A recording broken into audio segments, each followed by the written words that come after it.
22부 시작했습니다. 저는 이 시간을 책임지고 있는 표창원이고요. 다들 저녁은 드셨는지 모르겠는데요. 혹시 때를 놓치신 분들 계시지 않을까 싶어서 간단하게 만들어 먹을 수 있는 명절 음식 레시피를 준비해봤습니다. 요즘 MBC 백파더에서 화제가 된 분들이죠.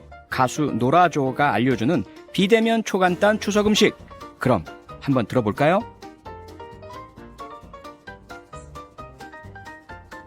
안녕하세요. 여러분들께 즐거움을 드리는 가수 노라조입니다. 추석 연휴에도 일이 바빠서 아직 저녁 식사 못하신 분들 계실 텐데요. 금감산도 식후경이라는데 저희가 저녁 메뉴 좀 추천해드릴까요? 좋습니다. 그럼 저희가 만들기도 쉽고 맛도 있는 초간단 참치 동그랑땡 만드는 법 알려드릴게요. 자, 제일 처음에 캔 참치의 기름을 버린 뒤 참치를 그릇에 부어주세요. 그렇죠. 그리고 참치를 양파, 청양고추, 파, 다진 마늘과 함께 달걀과 부침가루를 넣고 다 같이 섞어주세요. 자, 그럼 반죽이 완성되면 여러분의 집에 있는 어떤 기름도 상관없습니다. 프라이팬에 쓱 부어주신 후 노릇노릇하게 구워주시면 요리 끝! 완성! 올해 코로나19로 다들 힘든 시기를 보내고 있는데요. 남은 2020년엔 행복한 일만 가득하길 빌어보며 모두들 건강하고 풍성한 한가위 되세요. 저도 라디오 방송하느라 아직 저녁을 못 먹어서 그런지 참치 동그랑땡 레시피만 들어도 군침이 돕니다. 그럼 말 나온 김에 저처럼 아직 저녁 식사를 못했다 하시는 분들 문자 주세요. 문자 번호 샵 8001번, 짧은 문자 50원, 긴 문자와 포토 문자는 100원이고요. 스마트 라디오 미니는 무료입니다. 추첨을 통해서 10분께 모바일 커피 쿠폰 드릴게요. 조금 전에 훌륭한 레시피를 소개해 주신 분들이죠. 노라조의 슈퍼맨 듣고 오겠습니다.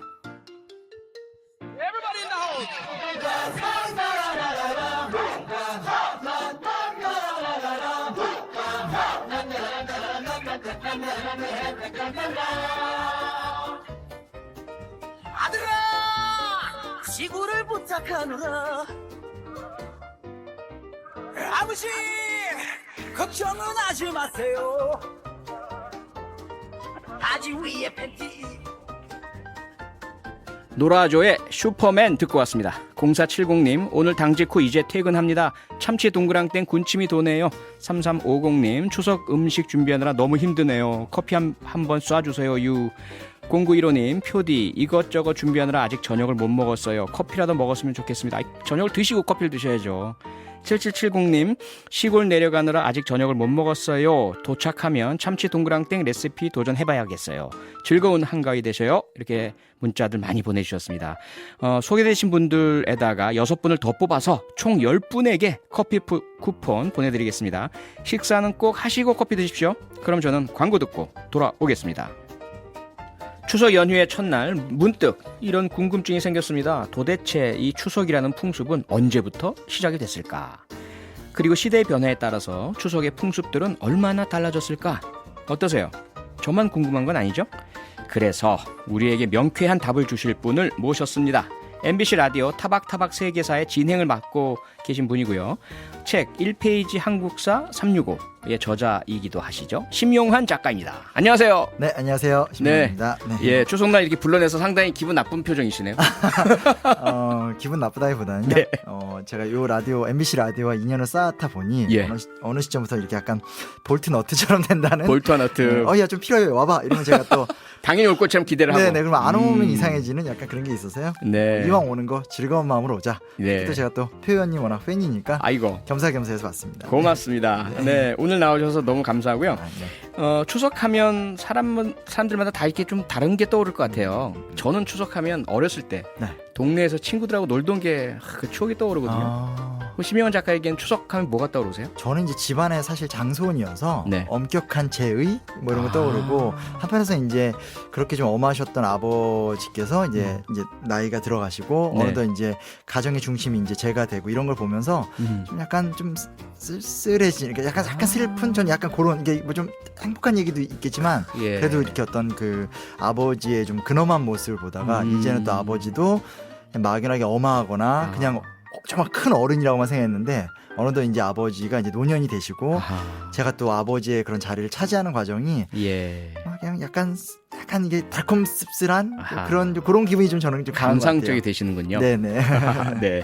자, 그럼 본격적인 질문을 드리겠습니다. 네. 이 추석이란 게 도대체 언제부터 시작이 됐느냐 네. 궁금한데, 사만 시대부터 시작이 됐다. 이런 얘기가 있다면서요? 네, 이거는 이제 그냥 정설이죠. 그러니까 아. 이제 우리가 뭐 약간 어떤 예식은 언제 정확하게 시작했느냐를 많이 궁금하게 여기는데 예. 이건 그냥 농경 민족의 자연스러운 문화라고 보시면 좋을 것 같아요. 그러니까 말 그대로 그냥 자연의 호흡을 따라 살면서 씨 뿌릴 때 그리고 이제 김맬 때 마지막 추수할 때인데 아무래도 그 중에는 추수할 때가 굉장히 좀 중요할 수밖에 없어서 그렇죠. 우리가 이제 보통 학교에서 만 지난 변환해서 사만이라고 배우잖아요. 네네. 근데 그 사만이 사실은 뭐 하나의 나라라기보다는 이렇게 그 지역의 산계한 이런 막 공동체 마을들이거든요. 아하. 그런 데서 네. 이제 5월 단오 그리고 이제 8월 15일 다 음력이죠. 그 추석 때 모여서 즐겁게 놀았다라는 기록은 뭐 이미 확인할 수 있는 거고 아하. 이제 여기 가장 비교가 되는 게 부여도 이제 우리 역사의 부분인데 네. 부여는 또 제천 행사가 12월이에요. 오. 왜 그러냐면 부여는 만주 쪽이니까 예. 이쪽은 수렵민족 그러니까 유목은 아니고 밭농사나 또 이제 목축업을 중심으로 하니까 그쪽은 동물의 어떤 죽음과 탄생을 기준으로 12월을 또 기준으로 봐요. 그래서 이런 게 이제 그 위도와 위치에 따라서 아하. 축제와 풍습의 차이가 있다. 그래서 그냥 이 추석은 그냥 한반도에 사람이 살기 시작하면서 농사를 짓기 시작하면서부터는 쭉 내려온 축제다. 뭐 이렇게 보시는 게 좋습니다. 아하. 농경사의 특징이고 한 번 더 기후의 그 시기상 특징이다. 그렇죠. 이렇게 네네. 정리가 되네요. 네. 자, 그런데 추석이 국가적인 행사로 음. 발돋움한 건 삼국시대부터였다. 네. 이런 얘기는 이거는 사실입니까? 이게 이제 저도 사실 이렇게 추석 이런 데는 별로 관심이 그러니까 역사적인 부분에 예. 대해서 네. 약간 민속적인 거에서 관심이 없었는데 이번에 좀 그 우리 그 뉴스아이킥에서 네. 다뤄달라 해서 저도 좀 꼼꼼히 한번 좀 새로 좀 조사를 해봤었습니다. 네. 근데 되게 흥미로운 사실 하나가 뭐가 있냐면 삼국시대가 국가적인 행사였던 건 이제 맞죠. 근데 왜냐면 말 그대로 고구려 백제 신라가 주변 국가들과 경쟁해서 승리를 거두고 하나의 단일한 나라가 되니까 예. 국가적인 차원에서 제의를 만들거든요. 어. 근데 하나 되게 특이한 게 뭐가 있냐면 이 장보고 아시잖아요. 네네. 그 장상왕 장보고. 네네. 네. 그 장보고의 후원을 받아서 당나라를 왔다 갔다 했었던 앤린이라는 일본 승려가 있어요. 네. 근데 그 승려가 남긴 입당구법 순례기라는 유명한 기록이 있는데 예. 거기를 보면 신라인들이 발해와 싸워서 승리를 한 날을 또 기리는 게 이때 있었다. 아. 근데 이거는 사실은 다른 기록에선 찾아보기 없고 여기만 딱 나오는 하나밖에 없는 기록인데 유일하게. 근데 이제 어허. 꽤 흥미로운 건 그렇다라면 그냥 일반 백성들이 즐기던 축제에서 네. 어떤 그 두 나라의 마찰이 있었겠죠. 예. 거기서 승리를 거뒀던 신라가 어허. 이왕 누리는 걸 국가적인 더 큰 페스티벌로 한번 만들어 보자 라는 아주 좀 중요한 근거가 되는데 현재는 근데 좀 안타까운 건 딱 사료가 이거밖에 없어요. 그래서 아하. 만약에 뭐 또 새로운 사료가 나와서 근거가 되면 음. 굉장히 좀 관심 가는 주제일 수는 있습니다. 네. 그러니까 추석의 기원이 물론 자연스럽게 그런 뭐 그 추수를 하던 시기에 뭐 잔치 벌리고 이런 거야 뭐 그럴 수 있겠는데 그렇죠. 국가적인 행사로 된 것이 신라 시대 때 발해와의 싸움에서 이긴 기념이었다. 상당히 상징적인 의미가 있는 건데 그렇죠, 문제는 그렇죠. 이런 기록이 딱 하나의 특히 일본 승려가 쓴 것에만 있다. 이건 조금 의심의 여지가 있지 않나요? 비판 많이 받을 수 있고요. 그러니까 그래서 이걸 공식적으로는 가르치진 않고 근데 다만 이제 앤린의 이 입당구법순례기는 굉장히 유명한 문헌이고 그래요? 그 시대를 이해하는 몇 안 되는 되게 중요한 기록이기 때문에 어허. 그렇게 이제 뭐 이렇게 허투루 썼다고 할 수는 없는데 역사학의 기본 원칙상 몇 개 최소한 2개 이렇게 있어서 네. 크로스 교차를 해봐야 되는데 그렇죠. 그게 좀 불가능합니다. 근데 저는 그냥 개인적으로는 이왕 이렇게 된 거 뭐 네. 하나라도 좀 나와주면 정말 좋겠다. 그러면 조금 더 자연스러운 축제가 국가의 어떤 좀 그런 제의가 될 수 있었던 그런 거가 좀 좋지 않을까 정도의 흥미로운 상상 정도. 아하. 딱 여기까지만 얘기할 수 있습니다. 현재는. 아하, 네. 아직까지는 네. 역사학의 또 고고하게 어떤 발굴을 기대해 보고요. 그렇죠, 자료 그렇죠. 사료 발굴을. 자, 그런데 추석의 어떤 그 양식, 네. 추석을 즐기거나 기념하는 양식이 조선 시대에 완전히 크게 달라졌다. 이런 기록이 있던데요. 이건 유교 영향 때문인가요? 그럼 결정적으로 바뀌었다고 보시면 돼요. 네. 왜냐하면 실제로 예를 들면 태조 왕건 같은 경우는 자기가 고려를 세웠다라는 배경은 부처님의 도움이다. 어허. 그래서 실제로 그때는 연등회나 팔관회 같은 불교 행사가 중요한 행사였지 네. 어떤 그런 우리가 알고 있는 거랑 행사 누리는 방식이 완전히 달랐거든요. 아. 그리고 또 사실은 오랫동안 그 무속이라든지 전통 문화도 많았잖아요. 네네. 그래서 실제로 조선 전기까지만 하더라도 제사를 지내는 방식이 그러니까 어떤 그 추석을 보내는 방식이 되게 달랐어요. 근데 이제 유학 사상의 핵심, 특히 그 정도전이 나라를 세우면서 이제 불시 잡변, 아주 그 불교는 잘못됐고 이 어떤 무속도 이건 틀린 거다 하면서 정말 철저하게 유교적 방향성을 세우니까 네. 모든 그 명절과 페스티벌을 누리는 과정을 다 유교식으로 만들려고 하게 되니까 어허. 유학자들이 제일 중요시 여기는 게 예법에 따른 뭐 차례, 제사 이런 것들이죠. 그러니까 예, 조상 섬기고. 그렇죠. 어허. 그래서 때가 되면 절에 가서 누리는 어떤 그런 여러 문화라든지 또 이렇게 무당을 불러서 구슬하거나 무당이 어떤 그런 축제의 시간에 같이 온다든지 하는 것들이 다 철저하게 배제가 돼서 어허. 오늘 우리가 알고 있는 그런 기본적인 차례의식 같은 것들이 연원이 다 네. 조선시대 때 세팅이 됐다라고 보면 좋습니다. 아하. 그러니까 이게 좀 그 한중일이 갖고 있는 차이기도 해요. 그래서 네. 중국이 아무래도 일본 같은 데는 불교나 신토의 문화 때문에 약간 문화 다르고 중국은 원래 우리랑 좀 비슷했지만 중국도 인구도 많고 네. 계층별로 누리던 문화 방식이 달라요. 예. 그래서 이제 좀 상류층들은 우리나라랑 좀 비슷하고 어허. 일반 민중들은 민중 불교나 민간 도교의 힘이 되게 강해서 도교. 예. 예상 다른데 이제 우리 그 중국도 이제 공산주의 시대 겪으면서 많이 없어지고 했는데 문화혁명. 그렇죠. 예. 예. 근데 역사 좋아하시는 거 제가 잘합니다. 뭐 이렇게 보통 제가 이렇게 얘기하면 네. 다들 이렇게 네 이러는데 역시 나 문화대혁명 알고 있고 좀 더 잘해봐. 아닙니다. 아니야 이제 인정하기 때문에 제가 하는 건데 근데 네. 진짜로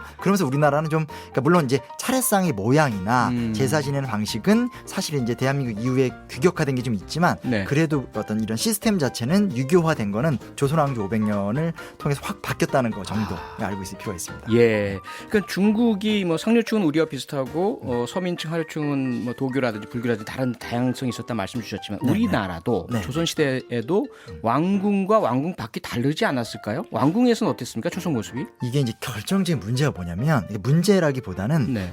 이제 우스갯소리를 하는 얘기지만 그 퇴계 이황과 율곡 이기 때문입니다. 아. 그러니까 이게 무슨 얘기냐면 예. 우리나라도 원래는 지배층의 문화하고 피지배층의 문화가 되게 달랐었거든요. 네. 그런데 성리학이 들어온 다음에 예전에 우리가 향약 같은 거 배우잖아요. 예, 그래서 퇴계 이황이나 율곡 이이 같은 사람들이 진짜 문자 그대로 성리학 이상 국가를 만들고 싶어했기 때문에 왕실이나 사대부의 문화와 뭐 이렇게 물질적으로 똑같을 수는 없지만 네. 문화적으로 똑같아야 된다는 열정이 되게 강했어요. 아. 그래서 조선 전기 때 설계된 나라가 중기 때 이제 그런 분들에 의해서 적극적으로 향약이 보급이 되니까 네. 지배층 중심부터 시작해서 말단의 민간들까지도 거의 비슷한 어떤 그런 문화로 통합이 되어가는 거죠. 아하. 이건 무조건 좋다고는 사실 볼 수는 없거든요. 왜냐하면 다양한 문화가 있어야지 경쟁하는 거고 그러게요. 예. 특히 중국 같은 경우 그런 기층 문화가 나중에 또 독자적인 힘이 되기도 하고 하는데 네. 맛있긴 하지만 어찌됐건 좀 그런 게 있다라는 것들. 아하. 근데 이제 명절 때는 일단 기준은 무조건 군걸입니다. 네. 궁궐에서 이제 어떻게 했는데 아무래도 이제 왕은 좀 이렇게 근엄하게 가만히 있고 네. 왕비의 옷을 보면 알 수 있는데 음. 당의라고 해서 특별한 날에 입는 옷들이 있습니다. 화려한 옷. 화려한 옷. 예, 쉽게 예. 말하면 그냥 화려한 옷입니다. 네. 근데 이게 뭐 종류가 너무 다양해서 제가 다 말씀드릴 수는 없지만 뭐 2월 달엔 공단 당이, 4월에는 녹색 항라당이, 5월에는 초록 광사 깨끼 당이, 10월에는 이제 여기서 5월에는 백광사 당이 하다가 8월에는 이제 초록 광사 당이 이렇게 달마다 특히 절기마다 이 왕비의 패션에 따라서 어허. 이 분위기가 달라지게 되고 예. 추석 전날 아주 특별한 당일을 먼저 왕비가 입으면 그 다음에 이제 그 후궁이나 이제 그 궁궐의 여성들이 이제 그런 옷들을 갖춰 입게 되면서 추석을 쫙 맞이하게 되고 그럼 그거에 맞춰서 사대부들도 따라가게 되고 네. 그리고 이제 아무래도 그래 좀 화사한 옷을 입게 되고 하는 그런 문화니까 이건 약간 제가 항상 이제 얘기하는 게 이제 상상해 보는 거 재밌을 것 같아요. 똑같은 상상 아니더라도 그 날이 되면 가장 좋은 옷, 특별한 옷, 색깔이나 음향 오행 다 따지거든요. 그래서 네네. 이게 좀 웃돌이는 그러니까 위 아래이기 때문에 위는 양기가 모이는 거고 양기가 모이는 색깔. 아래쪽은 음기가. 음기니까 양은 화려하고 다양해야 되는 거고요. 예. 음은 언제나 이렇게 은은하고 단순해야 돼요. 그래서 그런 식에서 주로 이제 저고리가 되게 예뻐지는. 사실 제가 이 프로그램 전신 프로그램에도 몇 번 나왔는데 이 나올 때마다 굉장히 심각한 역사 논쟁을 얘기하다가 갑자기 이런 얘기하니까 제가 스스로 약간 마음이 편하고요. 근데 약간 하여튼 어찌됐건 그런 식의 네. 정말 이렇게 그 궁궐에서부터 아름다움을 뽐내고 아. 그리고 그게 이제 민간으로 퍼져나가면서 이 이날만큼은 되게 한번 예쁘고 즐겁게 즐겨보자라는 거. 근데 이게 이 조선 사회는 정말 검약을 강조하고 예. 이렇게 이런 거 있잖아요. 뭐 이렇게 피라미드 밑에 이렇게 막 이렇게 도굴에 보면 네. 엄청난 유적과 유물이 나오는데 예. 우리나라 유물은 전혀 안 그러거든요. 단순하고 단순하고 소박하고 그렇죠. 이렇게 왕릉 그렇죠? 밑에도 이렇게 뭐 평소에 입던 옷가지 하나에 그러니까요. 서책 두세 권인데 그나마 이 명절 때가 되면 조금 화려함을 뽐낼 수 있었던 시간이었으니까 아. 얼마나 이날을 사람들이 기다렸을까 그런 거 그러겠네요. 상상하는 것도 좋을 것 같습니다. 아하. 네. 참 그렇게 우리가 뭐랄까 특별하게 기념했던 추석이 네, 네. 일제 강점기에 네. 뭔가 좀 많은 변화가 있었지 않습니까? 예, 이게 참 저도 이번에 많이 좀 찾아봤는데 예. 좀 슬픈 얘기예요. 그러니까 언제나 잘 살면 풍요롭게 다양하게 누리고 네. 못 살면 못 누려요. 그래서 아. 심지어 일제 강점기 때는 해도 너무하다. 추석 때까지 우리가 이렇게 슬프게 살 수는 없다. 이런 사설이 신문에 곳곳에 실리기 시작을 합니다. 사설이 신문에. 네, 아예 사설에서 어떻게 우리가 이렇게 추석마저도 우울하게 사냐. 물론 뭐 이렇게 그 양반들이 추석을 맞이해서 이제 좀 이렇게 쌀을 나눠주거나 네. 국가적으로 뭔가 이렇게 그나마 조금 하는 것들은 있지만 전체적으로 너무나 가난하고 아. 그리고 또 어찌됐건 총독부라는 건 남의 나라잖아요. 그렇죠. 그러니까 이제 뭐 이렇게 우리를 위해서 노력하지도 않고 그렇죠. 이런 것들이 이어지니까 음. 정말 놀라울 정도로 일제 강점기 때 신문 같은 것들을 보게 되면 안 나타나요. 그러니까 추석 관련 이야기가 거의 없는. 그래서 그 문화가 이렇게 뚝 끊어졌다라고 보시면 좋을 것 같아요. 아이고. 되게 안타까운 얘기죠, 그렇죠? 예. 네. 그런데 그렇게 그냥 힘들고 어렵고 뭐 이렇게 즐기지 못하는 것뿐만 아니라 네. 일제가 추석 맞이도 못하게 하고 네. 두발 단속까지 하고 이랬다면서요? 이건 저도 사실 이게 제가 언제나 이제 제가 이렇게 표현님, 이렇게 표 우리 디제이님 계실 때마다 약간 네. 특종 같은 거 약간 좋아해서 새로운 얘기 좀 해보고 싶어서 항상 최근에 저도 예. 이제 이렇게 하는데 네. 이건 아마 제가 감히 예단컨대 이제 그 방송에서는 아마 처음 얘기하는 게 아닐까 사상 최초, 생각을- 대한민국 최초로 방송에서 그렇죠. 공개하는. 그래도 이렇게 네. 뉴스 아이킥 지금 뜨는 방송에서 제가 이렇게 뻔한 얘기하면 안 되지 않습니까? 그럼요. 1933년 9월 29일 동아일보 기사인데요. 어허. 정말 충격적인 게 뭐냐면 예. 추석을 맞이해서 경남 함안군에서 음흠. 국민 약 1만여 명을 대상으로 전격적인 강제 두발을 실시하게 됩니다. 두발 단속을 추석을 맞이해서 이게 무슨 연관성이 있는 거예요? 전혀 연관성이 없는 건데 말 네. 그대로 그냥 우리가 이렇게 좀 추석을 맞이해서 깔끔하게 지내자. 그러니까 쉽게 말하면 일본의 군대 문화나 어허. 그런 어떤 규율 문화가 들어와서 예. 그 이 어떤 그런 머리를 좀 이렇게 단정하게. 스포츠 머리로 아하. 뭐 이런 식으로 깎아야 된다라는 문화가 이게 어떤 외압이 있었던 것 같아요. 그래서 사실 그 전에 우리가 단발령 같은 건 했잖아요. 그러게요. 근데 단발령은 사실은 근대화를 꿈꾸는 과정에서 내려진 좀 부득이한 조치라면 네, 위생이나 이런 것들 때문에. 그렇죠, 그렇죠. 예, 예. 근데 사실은 단발령을 하고 그래도 보통 저항이 아니었었고, 그럼요. 그러니까 이제 뭐 이렇게 서양처럼 이렇게 짧게 깎은 머리도 있고, 아니면 이렇게 뭐 그냥 전통 의상도 있고 이렇게 혼합되어 있었던 문화였었는데, 그렇죠. 상투 자르니까 막 대성통곡하고 우시고 막 이런 기록들이 많이 있었잖아요. 심지어 자결하는 경우도 자결하는 분들도 많았고요. 계셨고. 자결하지 않고 머리를 잘려서 온 남편을 보고 아. 당신은 줏대도 없다면서 이게 아내가 자결하는 경우도 있을 정도였어요. 신체 발부 수지 부모. 그렇죠, 그렇죠. 추석까지 네. 믿으셨던 신조였습니다. 근데 이제 이게 한 2, 30년 만에 바뀌어서 총독부가 주로 군인들이잖아요. 네. 육군 군벌이 장악하고 있던 게 조선 총독부였기 때문에 네. 이 사람들이 이제 머리 밀어 이게 되는 거고 어허. 이런 게 이제 우리가 좀 간과해서 볼 수는 없는 게 예. 예전에 우리 70년대 때 그 장발 단속, 예. 뭐 미니스커트 길이 단속 자 들고 순경들이 막 여성들 치마 길이 재고 막 그랬었죠. 그런 거 하셨던 건 아니죠? 아닙니다. 저는 그때 어린이였습니다. 그리고 이제 제가 10대 때만 해도 이렇게 학교에 두발 단속 되게 심했잖아요. 뭐 네. 3cm 이런 어떤 군대식 문화 음. 그리고 어떤 그런 권위적인 문화 같은 것들이 이미 일제 강점기 30년대로 들어오면서 아주 빈번하게 퍼져나갔다라는 것들. 아, 근데 이게 너무 아이러니하죠. 자, 명절이니까 머리 밀어. 네. 너무 슬프지 않아요? 너무 슬프네요. 네네. 편안하고 즐겁고 오히려 더 화려하게 그쵸. 이게 우리 명절의 풍습이었는데 명절이니까 머리 밀어 더 짧게 해 단정하게 군인처럼 이건 맞지도 않고 오히려 정반대에 그쵸. 억압하고 네. 명절을 더 슬프고 힘들고 아픈 날로 만들어버리려는 이런 술책이라는 생각이 많이 드네요. 맞습니다. 그래서 너무 심해가지고 사실은 그냥 이렇게 해도 좀 너무한 거여서 그 지역 관료들이 그냥 자발적 하라고 막 단속을 하는데 사람들이 짜증나니까 이제 안 따르는 거예요. 그러니까 결국은 막판에 가면 이제 강제로 이제 뭐 길목 어기라든지 뭐 이렇게 어떤 그 사람들이 많이 다니는데 가서 네. 막 강제로 하는 그런 기록이 같이 나옵니다. 슬픈 정말 추석의 역사네요. 자, 그러면 일제강점기 거쳐서 드디어 해방이 됩니다. 네네. 해방 이후에 언제 어떤 계기로 추석이 또 확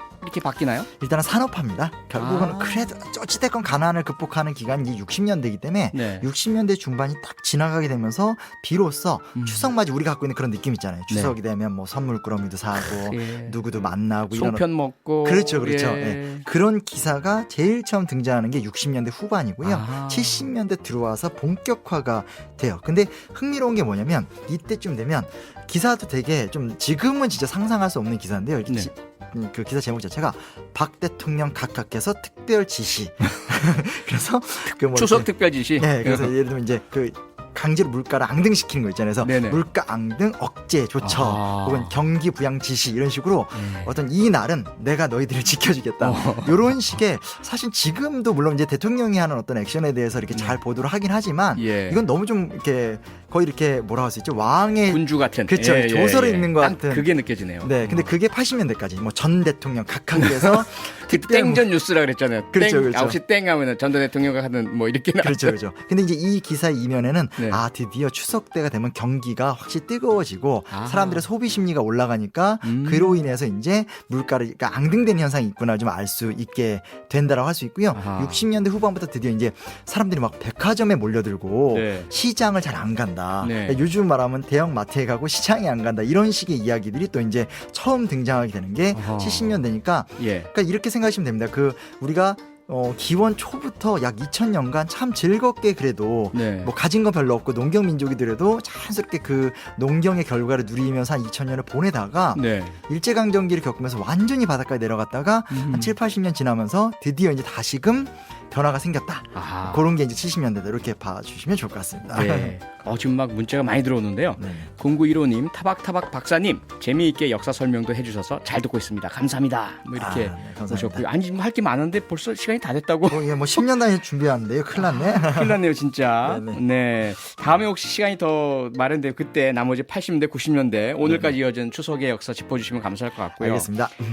마지막으로 네네. 그 코로나19 때문에 우리가 지금 예년과 다른 추석 보내고 있잖아요. 네네. 앞으로 추석의 어떤 발전이나 변화, 역사학자로서 미래를 전망하신다면 어떻게 될 것 그 같으세요? 역사는 과거를 연구하는 건데 네. 다만 이건 있는 것 같습니다. 제가 뭐 속부르게 얘기할 수는 없지만 한편에서는 결국은 6.25 추석 문화라는 게 한편에서는 유교 문화의 영향이 너무 컸고요. 그렇죠. 또 하나는 오늘 다 얘기 못했지만 7, 80년대 이후에 나타나는 산업사회에서 이렇게 풍요로워지고 네. 그러면서 느꼈던 문화들이거든요. 네. 근데 이제 어쨌든 똑같은 산업사회의 과정은 아니고 아하. 개인화되고 네. 또 특히 이제 코로나라는 언택트라는 것들이 나타나기 때문에 아하. 이제 어쨌든 추석은 점점 외로워지지 않을까? 그렇다면 예. 새로운 형태의 이 공동체를 유지할 수 있는 고민들을 좀 해봐야 되지 않을까? 아하. 조금은 네거티브하지만 좀 진지하게 이런 고민들. 생각은 해야 되겠네. 고민을 해야 되겠고요. 왜냐하면 그러지 않으면 정말 넉넉하고 힘있고 맞아요. 경제적으로 여유 있는 사람들만 즐거운 시간이 될 것 같아서요. 차별이 되겠군요. 네.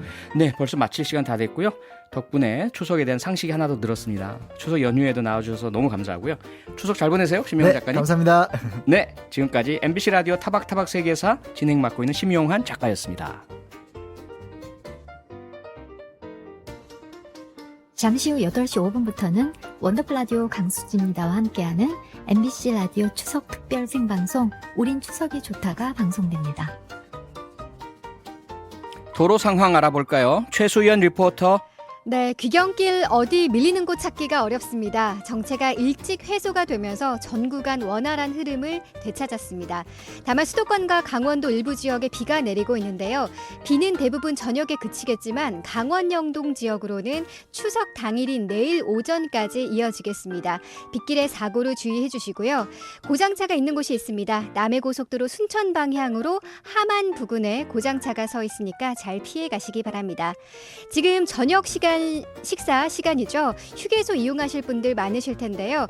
코로나 감염 방지를 위해서 휴게소 안에서는 음식을 드실 수 없다는 것도 염두에 두셔야겠습니다. 연휴 기간 동안은 포장을 해서 차 안에서 식사가 가능하겠습니다. 고속도로 정보였습니다. 네, 최수연 리포터 고맙습니다. 추석 연휴 첫날인 오늘 오전 9시에 승용차로 서울 요금소를 출발할 경우 부산까지 예상 시간은 7시간입니다. 귀성 방향 정체는 오전 11시부터 낮 12시 절정에 이르렀다가 오후 7시에서 8시께 해소될 것으로 전망됩니다. 네, 오늘 오전에 나온 교통 예보인데요. 추석이나 설 명절이면 어김없이 등장하는 이런 교통 예보는 누가 어떻게 하는 걸까요? 바로 한국도로공사 교통예보관들인데요. 그 중에 한 분을 지금부터 만나보려고 합니다. 참고로 우리나라 제1호 교통예보관이신 한국도로공사 남궁성 실장님입니다. 안녕하세요, 실장님. 네, 안녕하세요, 표 선생님. 반갑습니다. 네, 반갑습니다. 남궁성입니다. 네, 반갑습니다. 아시다시피 제 직업이 주로 팩트 체크를 하는 거라서요. 네, 이것부터 좀 확인하겠습니다. 정말 실장님께서 우리나라 제1호 교통예보관 맞으십니까? 네, 어쩌다 보니 그렇게 불리우고 있습니다. 당초에 제가 교통예보라는 표현을 쓰는 건 사실은 아이러니하게 반대를 했던 사람 중에 하나였어요. 아, 예. 예, 그만큼 그 전에 교통예보에 대한 표현을 쓰기를 좀 조심스러워했는데요. 네. 왜냐하면 예측이나 예보라는 거는 미래를 맞추기 위한 거잖아요. 그렇죠. 교통예보는 오히려 거꾸로 미래를 바꾸기 위한 겁니다. 아하. 네, 그러다 보니 네. 보통 교통정보를 전달하는 리포터들을 예. 트래픽 캐스터라고 하지 트래픽 포캐스터라고 부르지 않은 이유 중에 하나입니다. 아, 예. 네, 그런데 어쩌다 보니 교통예보가 1호로 오랫동안 해오고 있습니다. 아하, 아니 정말 아이러니네요. 반대하신 분이 1호가 되셨다는 게 예, 그렇다면 교통 흐름을 변화시키기 위해서 하시는 예보라는 네네. 것 이게 정확하게 그러면 언제부터 어떻게 시작하게 된 겁니까? 2007년 당시에 저희가 거의 반세기에 이르는 고속도로 역사를 가지고 있었음에도 불구하고 네. 추석에 아하. 굉장히 큰 정체를 겪었습니다. 음흠. 한 예로 휴게소를 들어갔다 나오는데 한 5시간인가 6시간 걸렸던 기록이 남아있을 정도입니다. 아, 예, 예, 그랬던 것 같아요. 예. 어허. 그 이후에 다시 다가오는 설날이 있었고요. 네. 무엇이라도 해야 되는 상황이었습니다. 갑자기 도로를 만들 수도 없고 그래서 안 하던 것을 하나 찾아본 것이 교통예보였고요. 아하. 2007년까지는 지금 조금 전에 예보 정보를 보내주셨는데요. 네. 부산에 도착한 사람이 현재 서울에서 몇 시간 걸렸다는 정보를 준 것이 2007년까지의 방식이었습니다. 네. 그냥 있는 그대로 일어난 현상을 전달하는 것이었죠. 그렇죠. 그런데 그 정보가 필요로 하는 사람들은 지금 서울에서 출발하려고 있는 사람입니다. 아, 그렇죠. 자신이 겪게 될 앞으로의 상황이 궁금한 거지 음흠. 자신보다 수시간 앞서서 떠난 사람이 경험한 시간은 궁금하지 않은 거죠. 맞아요. 그렇습니다. 예보는 바로 지금 말씀하신 대로 지금 출발하는 경우에 몇 시간이 걸릴 것이라는 기준으로 해서 예. 선택을 하도록 하는 겁니다. 아. 네네. 아, 그러니까 이게 심리전이라고 하네요.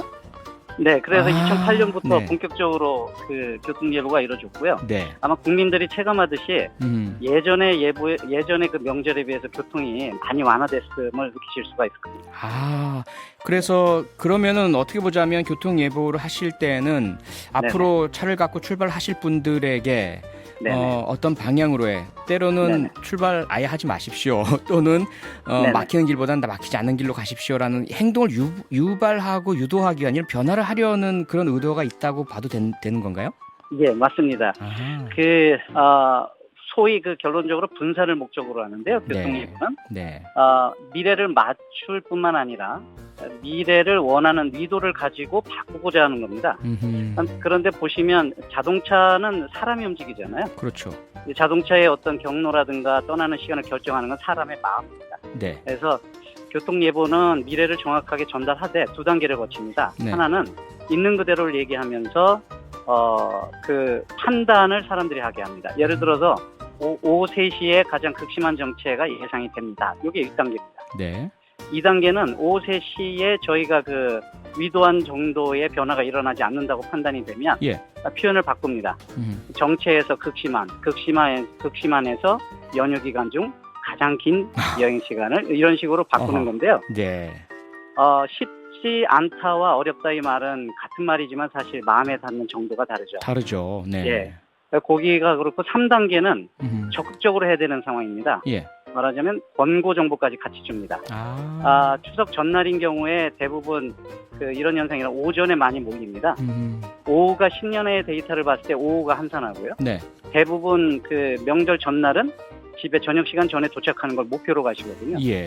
그래서 명절 전날 같은 경우는 이렇게 예보를 합니다. 오전에 극심한 정체가 예상이 되고 네. 오후에 출발하시는 경우 가시는 길의 교통 상황에 따라서 상당히 정체가 감화된 이런 상태에서 고향을 가시는 것이라고 이렇게 예보를 드립니다. 아하. 사실 권고 정보까지 주는 거는 굉장히 예. 강한 정보거든요. 네. 예, 그래서 그런 식으로 해서 교통 상황을 저희가 보고 있잖아요. 네. 예보를 준 다음에 일어나는 교통 상황의 변화를 보고 아하. 표현과 전달 방식을 바꾸고 이런 네. 식으로 저희가 원하는 상황을 만들어가는 것이죠. 그러니까 말씀을 듣다 보니까 상당히 긴박한 심리전, 네네. 수없이 많은 이제 운전하실 분들과 어떻게 해서든 교통을 분산시키고 원활하게 하시려는 예보관들 사이의 심리전이 대단하다는 느낌이 많이 드는데 네네. 그동안 이러한 교통 심리전 예보를 해오시면서 가장 힘들고 가장 좀 뭐랄까요 예측이 잘 안 맞았다 그럴까 어려웠던 네네. 그런 네네. 명절은 언제였습니까? 남궁성 실장님께? 2009년 설날이었습니다. 2009년 설날이요. 저희가 2003년에 그 위성에서 찍힐 만큼 굉장한 폭설을 겪었죠. 네. 그런 비슷한 상황이 2009년에 왔습니다. 설날 전날부터 내린 폭설로 네. 그것이 한 2, 3일 정도 계속 내렸던 그런 경우고요. 네. 고속도로에 그럼에도 불구하고 많은 차량이 몰렸습니다.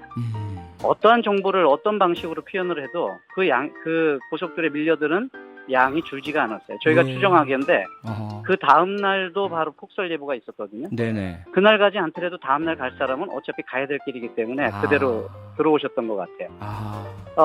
예로 서울에서 목포까지 저희가 예보 시스템에 의해서 예상된 시간이 무려 17시간에 달합니다. 17시간이요, 목포까지. 그러나 사실 의미가 없었죠. 왜냐하면 차들이 예. 폭설로 멈춰져 있었기 때문에 아하. 그 시간은 계속 기하급수적으로 늘어날 것이고요. 네. 굉장히 당황스럽고 굉장히 긴장되는 순간이었는데 변화가 드디어 일어났습니다. 뭐죠?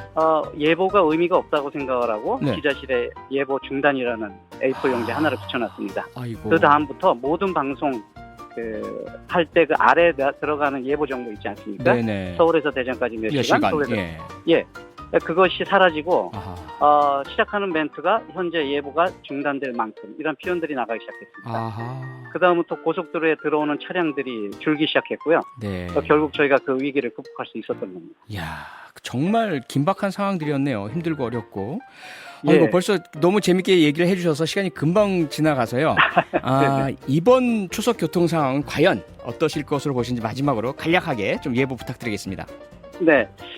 이번에 코로나로 인해서 많은 분들이 고향 가는 길에 양보하시고 다음을 기약하시는 걸로 알고 있습니다. 저희가 추정을 해보니 한 인원수로는 한 20%가 줄 것으로 예상이 되나 차량 대수로 한 10% 정도 줄 것으로 예상이 됩니다. 아마 그보다 더 줄 것이면 더 좋겠고요. 늘어날 것에 대한 전망을 대비하는 것이 아니라 줄어들 것에 대한 전망에 대비하는 것이기 때문에 명절 교통 상황은 예년에 비해보다 더 나빠지지는 않을 것이라고 보고 있습니다. 예, 고맙습니다. 지금 전하영 님이 문자 주셨습니다. 반갑습니다. 우리나라 교통예보 1호를 만나 뵙게 되어 영광입니다. 대단하십니다. 그리고 많은 분께서 지금 격려와 응원 문자 보내주고 계시니까요. 힘내시고 다른 그 예보관님들께도 우리의 감사와 격려 꼭 전해주시기 바랍니다. 네, 알겠습니다. 감사합니다. 네, 명절길 교통예보 이야기 재밌게 잘 들었고요. 실장님도 이번 추석 잘 보내시기 바라겠습니다. 오늘 인터뷰 고맙습니다. 실장님. 한국도로공사 남궁성 실장이었습니다. 광고 듣고 오셨습니다. 우린 추석이 좋다. 지금까지 저 표창원과 함께 하셨고요. 1176님 치킨 잘 받았습니다. 감사합니다. 우리 아이들이 엄청 좋아하네요. 다시 한번 감사합니다. 그러면서 포토 메시지로 이 문자로 사진 보내주셨어요. 이 새 아이들 너무너무 귀엽고 예쁘네요. 너무 고맙습니다. 내일도 왕창 준비할 테니까요. 기대해주세요. 끝곡으로 제이스 모라즈의 럭키 흐르고 있습니다. 여러분 만나 수 있게 된 게 저에겐 너무 행운이고요. 여러분도 늘 행운이 함께하는 추석 연휴 되시기 바랍니다. 내일도 우린 추석이 좋다로 함께하는 거 잊지 마시고요. Boy, I hear you in my dreams. I feel you whisper across the sea. I keep you with me in my heart. You make it easier when life gets hard. Lucky I'm in love with my best friend. Lucky to have been where I have been. Lucky to be coming home again. 를 입고 온라인에서 800위안을 주고 구입할 시간이 없었습니다. 그 반짝이는 장면 한가운데에 서 있는 것이 갑자기 어색해졌다. 마침내 투는 고개를 기울이며 예측할 수 없는 몸으로 나를 쳐다보았다. 그 눈빛은 사람을 바라보는 눈빛, 스타트업 동반자를 바라보는 눈빛, 연인을 바라보는 눈빛이 아니라 언론 위기를 막 처리한 부하 직원을 평가하는 엄격한 상사 같았다. 완벽한. 그 순간 나는 마침내 그것을 인정할 수밖에 없었다. 봤다. 우리 사이에는 잠금 해제, 화면, 차갑고 간결한 콘텐츠 등 몇 가지 사항이 있습니다. 이 직위는 최대 월말까지만 그녀를 유지합니다. 이것이 나의 마지막 인내심이다. 그녀의 측은 여전히 움직이지 않기로 결정했습니다. 집으로 돌아오는 길, 차 안에는 숨막히는 침묵이 흘렀다. 다가오는 N. 마지막 말이 갑자기 떠올랐다.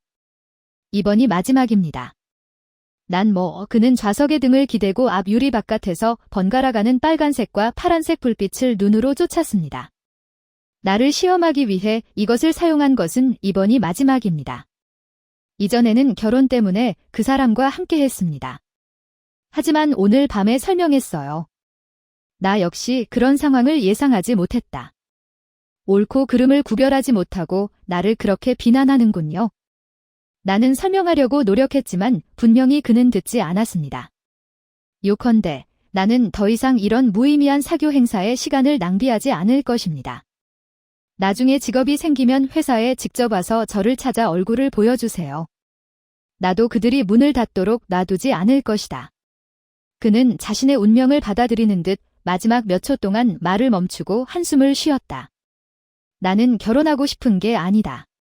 어떻게 나에게 직접 말할 수 있습니까? 다음 주에 트렌 보조에게 하루에 2사람의 일정을 조정하라고 말하십시오. 나는 갑자기 지쳐서 쓸데없는 설명을 포기하고 그가 내 침묵에 익숙하지 않은 듯 조용히 그를 바라보았다. 가볍게 기침했다. 그는 독백하듯 계속해서 반지를 주문하고 디자인을 받고 예산을